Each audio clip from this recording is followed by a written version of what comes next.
নমস্কার, আশা করি সবাই ভালো আছেন।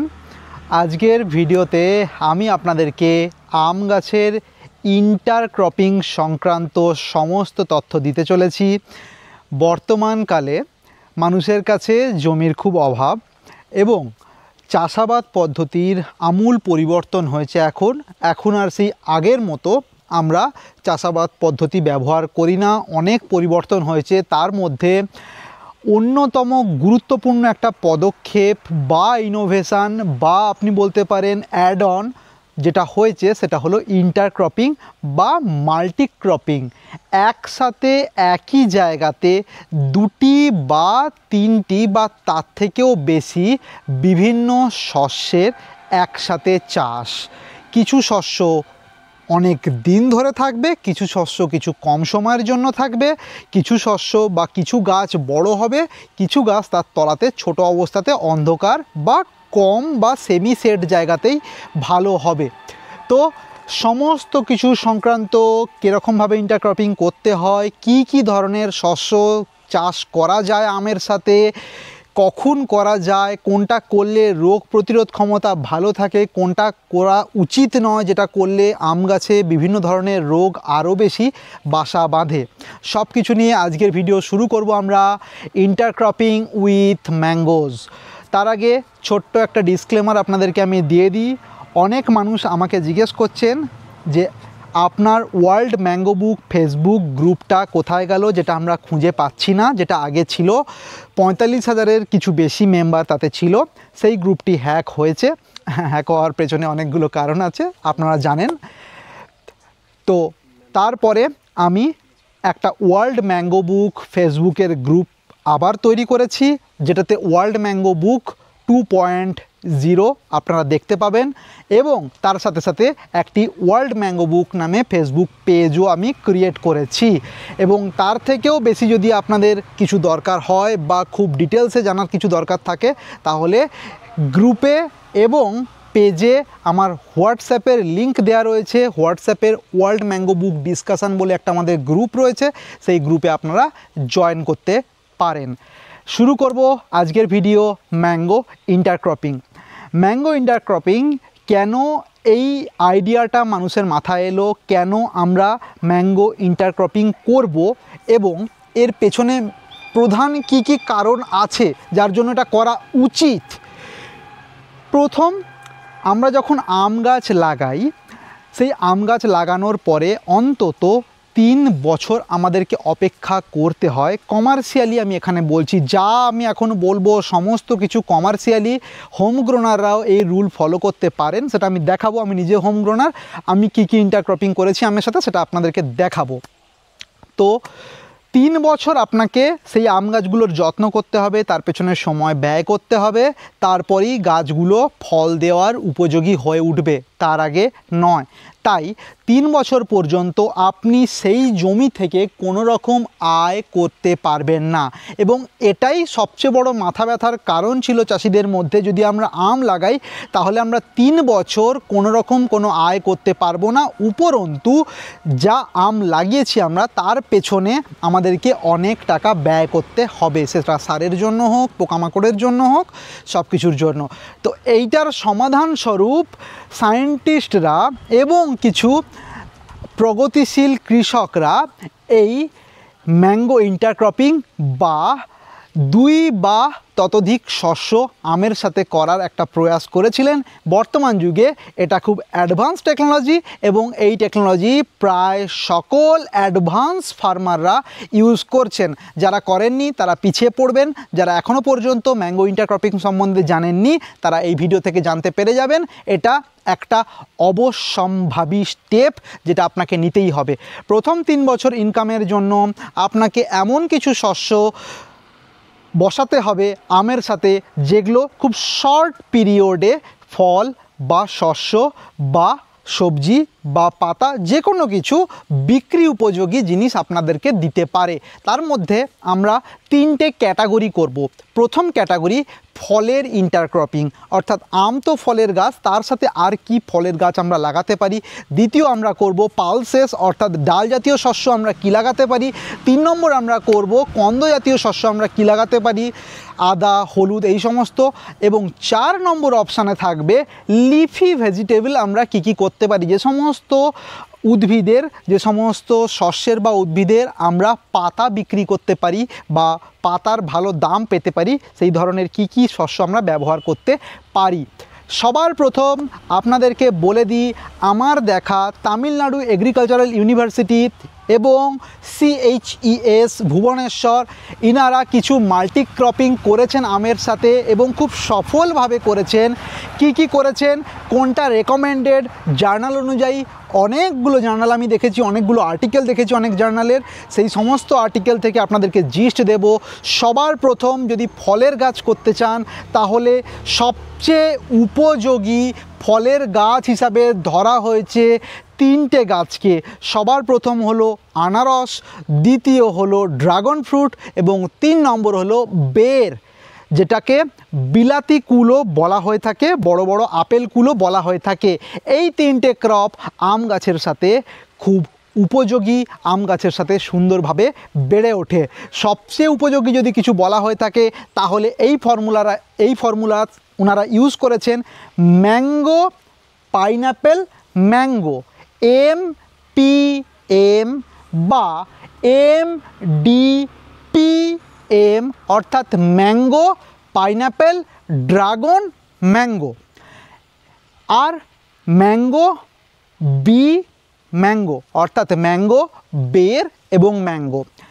এইখানে অনেকগুলো জিনিস আপনাদেরকে জানতে হবে। আমি জানি এই মুহূর্তে আপনাদের মাথায় প্রশ্ন চলে এসছে, কি ধরনের জাত বসাবো, কি জাত বসাতে পারি আমরা এই আমের সাথে, বা কতটা ডিস্টেন্স দেব।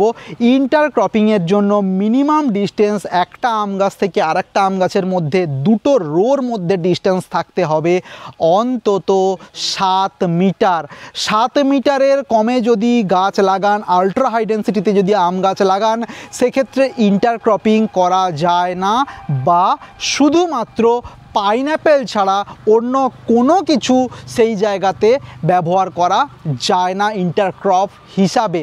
এখানে বলে দিই, ভুবনেশ্বরে এবং তামিলনাড়ুতে যে ইন্টারক্রপ করা হয়েছে পাইনাপেলের সাথে, সেখানে উনাদের একটা গাছের রো, অর্থাৎ একটা আম গাছের রো থেকে অন্য একটা আম গাছের রোর ডিস্টেন্স 15 মিটার। উনারা 15 মিটারে করেছেন, কারণ উনাদের আম গাছের হাইট অনেকটা বেশি। এখন আমরা আম গাছ কখনোই 10 ফুটের বেশি বাড়তে দিচ্ছি না, 10 থেকে 12 ফুট, ম্যাক্সিমাম 15 ফুট বাড়তে দিচ্ছি। সেক্ষেত্রে আমরা 7 মিটার বাই 7 মিটার ডিস্টেন্সে গাছ লাগিয়ে তার মাঝে 2টো রো আনারস লাগাতে পারি। অনেকে পাওয়ার টিলার ইউজ করেন, যে পাওয়ার টিলার বা পাওয়ার উইডার যারা ইউজ করে থাকেন, অর্থাৎ 2টো আম গাছের রো রয়েছে, তার মাঝখান থেকে একটা মেশিন চালানোর জায়গা দরকার, যেই মেশিনের মাধ্যমে আমরা উইডিং করতে পারি, যে মেশিনের মাধ্যমে আমরা গাছ থেকে ফল সংগ্রহ করতে পারি, যে মেশিনের মাধ্যমে আমরা গাছে স্প্রে করতে পারি। এই ধরনের যে নতুন প্রযুক্তির মেশিনগুলো এসছে, সেই মেশিন আমরা 2টো আম গাছের রোর মাঝখান দিয়ে চালানোর জন্য জায়গা রাখি। সেই জায়গাটাতে আপনারা পাইনাপেল লাগাতে পারেন।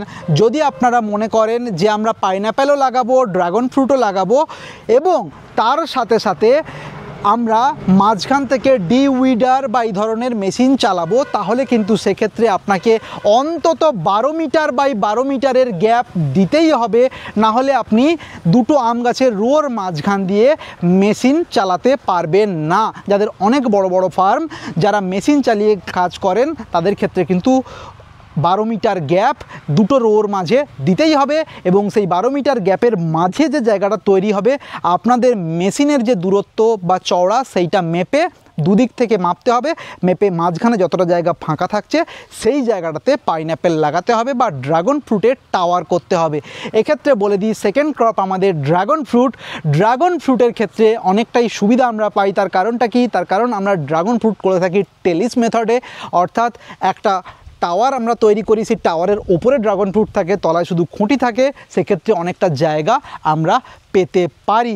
অনেকে mix pineapple with dragon fruit করেন, অর্থাৎ দুদিকে আমের দুটো রো চলে যাবে, মাঝখান থেকে দুটো আনারসের রো এবং 4টে আনারস গাছের মাঝে একটা করে ড্রাগন ফ্রুটের খুঁটি ওনারা লাগিয়েছেন এবং এটাও কার্যকরী হয়েছে। আমরা জানি আনারসের ব্রাইট লাইট লাগে, কিন্তু ব্রাইট ডাইরেক্ট সানলাইটের দরকার হয় না। আমি এখানে এক্সাম্পল দেখাবো। আমার এখানে অনেক আম গাছ রয়েছে যেগুলোর নিচে আনারস গাছ খুব ভালো মতো হয়েছে, আমি দেখাবো আপনাদেরকে। আপনারা ক্লিপিংসে দেখতেও পাচ্ছেন যে CHES ভুবনেশ্বরে কি করে ইন্টারক্রপিং করা হয়েছে। 3 নম্বর আমাদের থাকলো বের। বের অর্থাৎ বিলেতি কুল বা আপেল কুল যেটাকে বলা হয়ে থাকে, অনেক ভ্যারাইটির পাওয়া যায়। এইখানে আপনারা বিলেতি কুল লাগাতে পারেন। আমরা জানি যে বিলেতি কুল খুব সহজেই 6 থেকে 8 মাসের মধ্যে ফল দেওয়া শুরু করে এবং প্রতি বছর কুলের গাছ আমরা গোড়া থেকে কেটে দিই, সেখান থেকে নতুন ডাল বেরোয় এবং তারপরে সেটাতে আবার ফুল এবং ফল আসে সব কটাই। তাই ড্রাগন ফ্রুটের টাওয়ারটা শুধু পার্মানেন্ট থাকবে। আনারস একবার হয়ে গেলে সেই আনারস গাছটা তুলে ফেলুন, আবার নতুন করে লাগান। বেরের ক্ষেত্রেও একবার ফল হারভেস্ট হয়ে গেলে গাছটাকে কেটে দিন, আবার সেই গাছ বাড়বে, সেটাতে ফল হবে। তাই এই গাছগুলোর গ্রোথ নিয়ে আমাদের কোনো চিন্তা নেই যে এগুলো লাগানোর পরে অনেক বাড়তেই থাকবে, আনকন্ট্রোলেবল গ্রোথ এই গাছগুলোর হয় না। বেরের হয়, কিন্তু বের আমরা প্রতি বছর ফল নেওয়ার পর কেটে দিই। 4 নম্বর একটা ফল যেটা অনেকে করে থাকেন কিন্তু আমি রেকমেন্ড করি না, সেটা হলো পেয়ারা। পেয়ারা অনেকেই করে থাকেন। কিছু কিছু পেয়ারা আছে আমাদের ইন্ডিয়ান ইনস্টিটিউটের ভ্যারাইটিতে, আমি পরে যাচ্ছি, আমি দেখেছি পেয়ারাও কিছু কিছু জায়গায় করা হয়েছে। কিন্তু পেয়ারার ক্ষেত্রে একটা জিনিস মাথায় রাখতে হবে, কিছু কিছু রোগ আছে, যেরকম কিছু কিছু পোকা আছে, জাপ পোকা বা মিলিবাগ বা হোয়াইট ফ্লাই, যেগুলো পেয়ারাতে লাগে সেগুলো আম গাছেও লাগে। তাহলে ডিজিজ লোড একটা জমিতে অনেক বেশি বেড়ে যায়। যখন আপনারা ইন্টারক্রপিং করছেন তাতেও সেই রোগটা লাগছে এবং যেটা আপনাদের মেন ক্রপ সেটাতেও সেই রোগ লাগছে, তখন কিন্তু ডিজিজ লোড অনেক বেড়ে যায়। সেক্ষেত্রে পেয়ারাটা আমি রেকমেন্ড করি না, আপনারা পেয়ারা করতে পারেন। এবারে ভ্যারাইটি সংক্রান্ত জিনিসে চলে আসি, যে এই সমস্ত শস্যগুলোর কথা বললেন, ফলের কথা বললেন, কি কি ফল আমরা লাগাতে পারি সেগুলোর ভ্যারাইটি বলুন। প্রথমে চলে আসি আনারসের ক্ষেত্রে।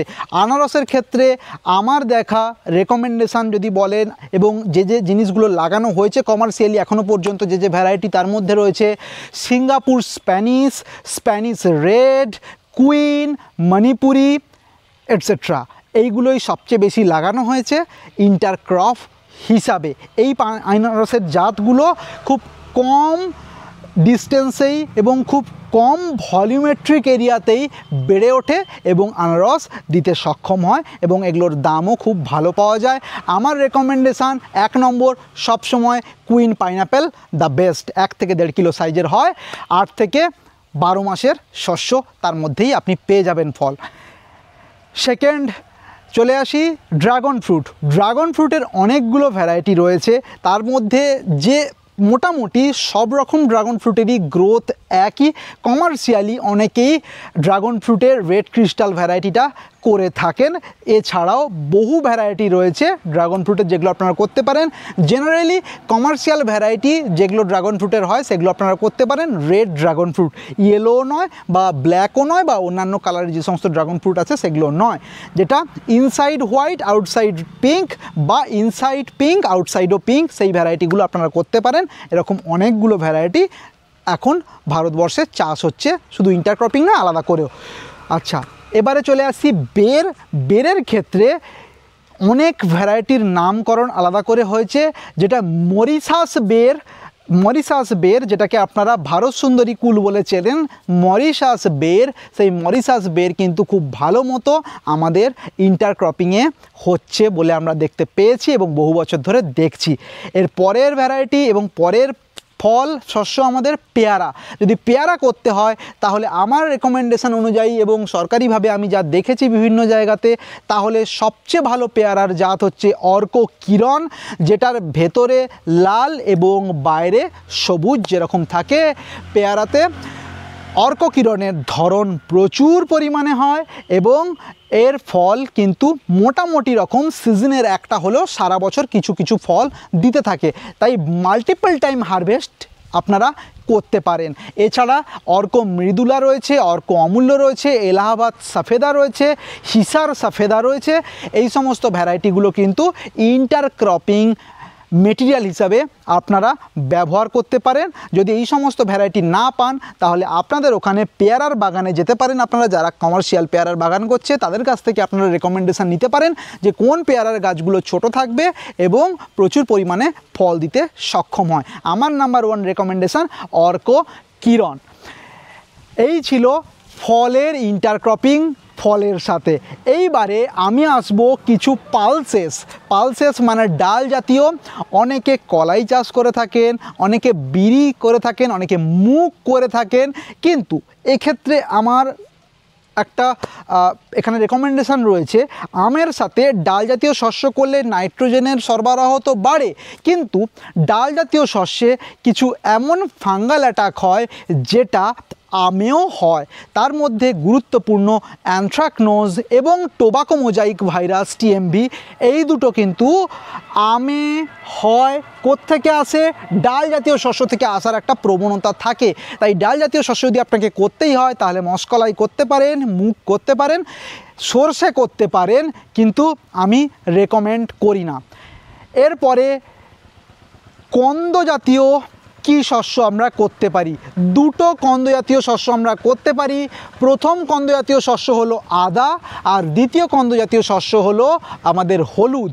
আদা এবং হলুদ করতে পারি, কিন্তু এখানে বলে রাখা ভালো, আদা এবং হলুদের ক্ষেত্রে আদাটা ভালো হবে, হলুদটার সার্ভাইভাল রেট কিছুটা কম হবে। আর্টিকেল অনুযায়ী হলুদের পরিমাণ কিছুটা কমে যায়, যদি আম গাছ লেগে যায় একে অপরের সাথে তাহলে হলুদ হওয়ার প্রবণতাটা কিছুটা কমে যায়, কিন্তু আদা আমরা যথোপযুক্তভাবে পেতে পারি। এর পরের গ্রুপ অফ ভেজিটেবলস আমাদের থাকলো লিফি গ্রিন ভেজিটেবলস, যেগুলোর পাতা আমরা বিক্রি করতে পারি। তার মধ্যে সবচেয়ে বেশি প্রফিটেবল হলো পালং শাক। পালং শাক অ্যাজ এ ইন্টারক্রপ আমের সাথে আমরা বহুলভাবে চাষ করতে পারি এবং পালং শাকের খরচ প্রতি আয় অনেকটাই বেশি হয়। খরচ প্রতি আয় মানে যতটা খরচ হয় তার থেকে আয় অনেকটাই বেশি হয় বলে আমরা আর্টিকেলে দেখতে পেয়েছি। এরপরে আমরা চাষ করতে পারি লেমন গ্রাস। লেমন গ্রাস প্রচুর জায়গাতে মেডিসিনাল প্ল্যান্ট হিসাবে ইউজ হয় এবং বিক্রিও হয় প্রচুর, এর ইন্টারন্যাশনাল ভ্যালু অনেক। তো লেমন গ্রাস আপনারা চাষ করতেই পারেন। এটাতে আরেকটা সুবিধা হলো লেমন গ্রাসের সাথে, যে লেমন গ্রাস কিন্তু নিজেই একটা ইনসেক্ট রিপেলেন্ট হিসাবে কাজ করে। অনেক ধরনের বিষাক্ত ইনসেক্ট, অনেক ধরনের ক্ষতিকর হার্মফুল ইনসেক্টকে কিন্তু লেমন গ্রাস রিপেল করে দেয়। এর পরের মেডিসিনাল প্ল্যান্ট আমাদের কালমেঘ। কালমেঘ এটার মেডিসিনাল ভ্যালু থাকার জন্য বহু জায়গাতে কালমেঘ চাষ হয়, শুধুমাত্র ভারতবর্ষ নয়, মরিশাসের বিভিন্ন জায়গাতে কালমেঘ ইন্টারক্রপ হিসাবে ইউজ করা হয়।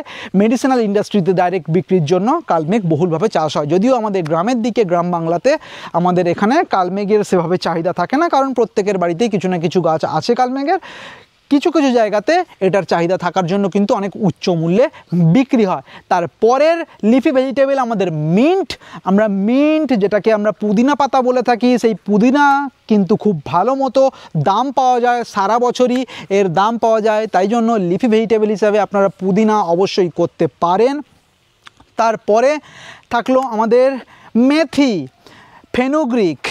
মেথি কিন্তু আম গাছের সাথে খুব ভালো মতো কম্প্যাটেবল, যদিও মেথির সার্ভাইভাল রেট কিছুটা কম হওয়ার জন্য সব জায়গাতে মেথি করা হয় না, কিছু কিছু জায়গাতে আমরা মেথি করতে দেখতে পাই। তাহলে কালমেঘ, পালক, মেথি আমরা এখানে করতে পারি। কিছু কিছু জায়গাতে আরও একটা শস্য চাষ করা হয় যেটা লিফের জন্য, যেটা হলো মারি শাক বা লাল শাক বলা হয়ে থাকে। এর কিন্তু ডাইরেক্ট সানলাইটের খুব একটা প্রয়োজন হয় না এবং এটা খুব ভালো মতোভাবে গ্রো করতে পারে, যেটাকে বাগান মার্সি বলা হয়। ছোট ছোট ডোয়ার্ফ হয়, যেগুলো বড় হয় সেটা নয়, যেটা ছোট থাকে সেইগুলো আমরা চাষ করতে পারি খুব সহজেই। এছাড়া কোরিয়েন্ডার লিফও অনেকে করে থাকেন, কিন্তু কোরিয়েন্ডারের জন্য অর্থাৎ ধনে পাতার জন্য অনেকটা সূর্যালোকের প্রয়োজন হয়, তাই কোরিয়েন্ডার নট রেকমেন্ডেড। এতগুলো ইন্টারক্রপের নাম আমি আপনাদেরকে বললাম, ফলের নাম বললাম ইন্টারক্রপের জন্য, সবজির নাম বললাম ইন্টারক্রপের জন্য। এখানে আরও একটা জিনিস আমি রেকমেন্ড করতে পারি, এটা এক্সট্রা দুটো রেকমেন্ডেশন আমার আছে, সেটা হলো এক পাপায়া, সেকেন্ড হলো মরিঙ্গা। প্রথম পেঁপে, দ্বিতীয় সজনে। পেঁপে গাছ যদি আপনারা চুজ করেন, দুটো ভ্যারাইটির পেঁপে গাছ আপনারা চুজ করতে পারেন। প্রথম variety red lady, must recommended. যে সমস্ত জায়গা উঁচু, যেখানে জল জমে না, সেই সমস্ত জায়গাতে পেঁপে ইন্টারক্রপ হিসাবে ভালো হয়, কিন্তু পেঁপের ক্ষেত্রেও সেই প্রবলেম। কিছু কিছু জায়গাতে রেড মাইট পেঁপেকে প্রচুরভাবে আক্রমণ করে এবং সেই রেড মাইট আম গাছের পাতার ক্লোরোফিল খেয়ে আম গাছের পাতাকে সাদা করে দেয়। তাই জন্য পেঁপে চাষ করলে পেস্টিসাইড আপনাকে ব্যবহার করতেই হবে, সেটা অর্গ্যানিক হোক বা কেমিক্যাল হোক, পেস্টিসাইড আপনাকে ব্যবহার করতেই হবে। দুটো ভ্যারাইটি যেটা বলছিলাম, এক হলো রেড লেডি আর সেকেন্ড হলো ইন্ডিয়ান ভ্যারাইটি নান্হা মুন্না। নান্হা মুন্না খুব ভালো কমার্শিয়াল ভ্যারাইটি, গোল গোল পেঁপে, ছোট গাছ থাকে, প্রচুর পরিমাণে হয়ে থাকে। ভেজিটেবল হিসাবে যদি পেঁপে খেতে চান, তাহলে নান্না মুন্না পেঁপে বিক্রি করতে চান, তাহলে নান্না মুন্না অবশ্যই লাগাতে পারেন। যদি পাকা পেঁপে বিক্রি করতে চান, তাহলে অবশ্যই রেড লেডি রেকমেন্ডেড। সেকেন্ড হলো মরিঙ্গা। এই শস্যের দাম কোনো দিনও কমে না, সারা বছর ব্যাপী সজনে ফুল, সজনে ডাঁটা, সজনের পাতা সবই বিক্রি হতে দেখতে পাই আমরা। সেটা লোকাল মার্কেট, সুপার মার্কেট সব জায়গাতেই বিক্রি হয় এবং এই গাছ খুব একটা বেশি ঘন হয় না। এর কোন ভ্যারাইটি আমরা ব্যবহার করতে পারি? ODC3A, ODC3A নামক যে ভ্যারাইটিটা সজনের পাওয়া যায়, সেটা সারা বছর ফল দিতে সক্ষম, সারা বছর সজনাটা ফলাতে সক্ষম এবং গাছের হাইট খুব ছোট্ট থাকে।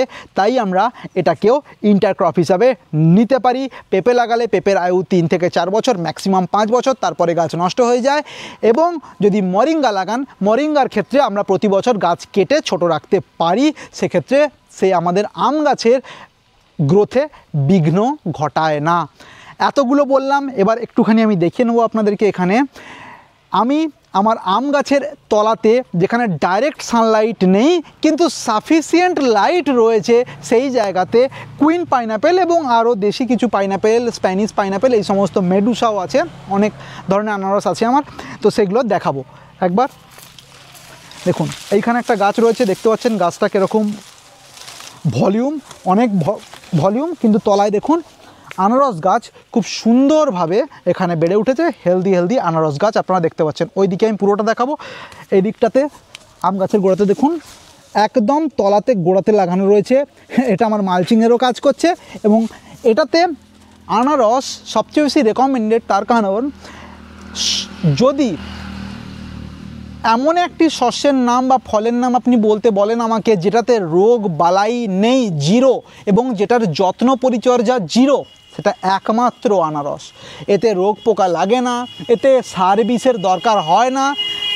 যদি আপনারা এটাতে কিছু সার দেন বা অর্গ্যানিক ম্যাটার দেন, সেটাই যথেষ্ট, না দিলেও চলে। দেখুন এখানে আমি কিছু দিনই আম গাছে খাবার দিই, সেখান থেকেই কিছু খাবার পেয়ে যায় এরা।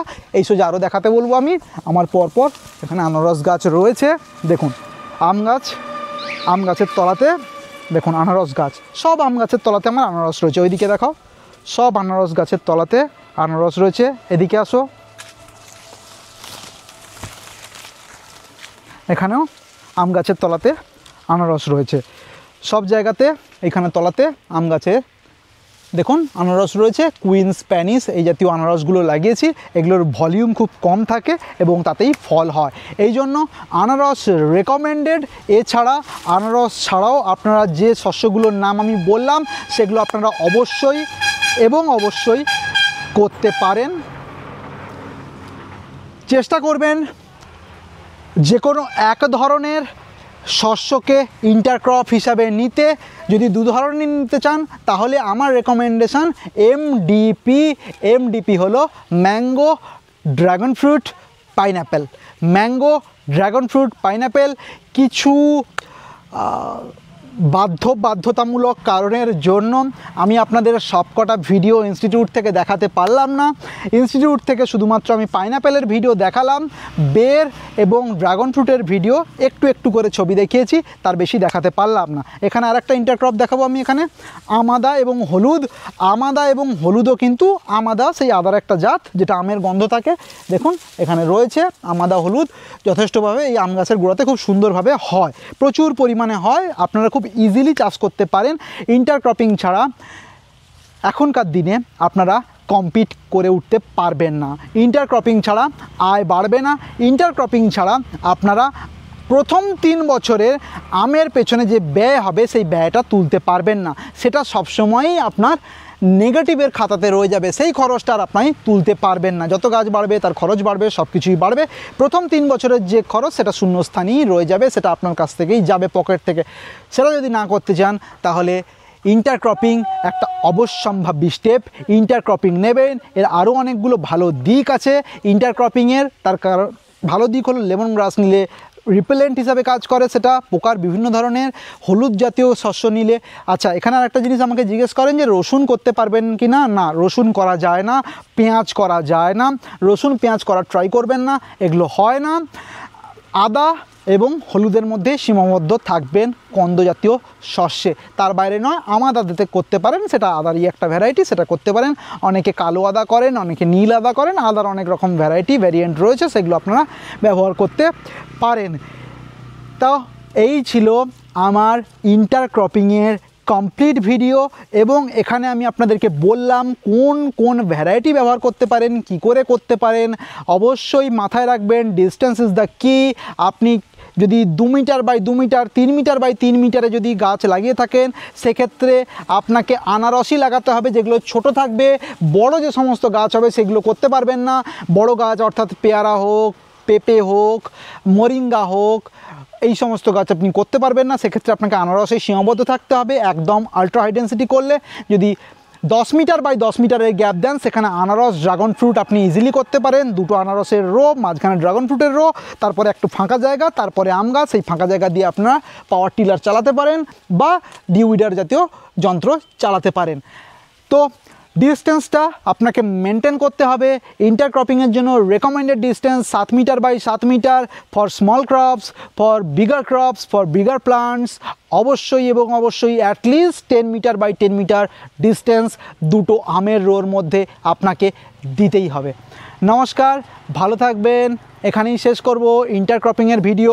অবশ্যই যারা চাষ করছেন বাড়িতে হোক বা যারা কমার্শিয়াল লেভেলে, তারা প্রশ্ন করবেন। আমি ইন্টারক্রপিংয়ের প্রশ্ন উত্তর সংক্রান্ত একটা ভিডিও আলাদা করে আনবো। আমি জানি বহু মানুষ বহু প্রশ্ন করবেন ইন্টারক্রপিং নিয়ে, অবশ্যই করুন প্রশ্ন। আমি প্রশ্ন উত্তর সংক্রান্ত আলাদা একটা এপিসোড আপনাদের সামনে খুব তাড়াতাড়ি আনবো। ভালো থাকবেন, দেখা হচ্ছে পরের ভিডিওতে।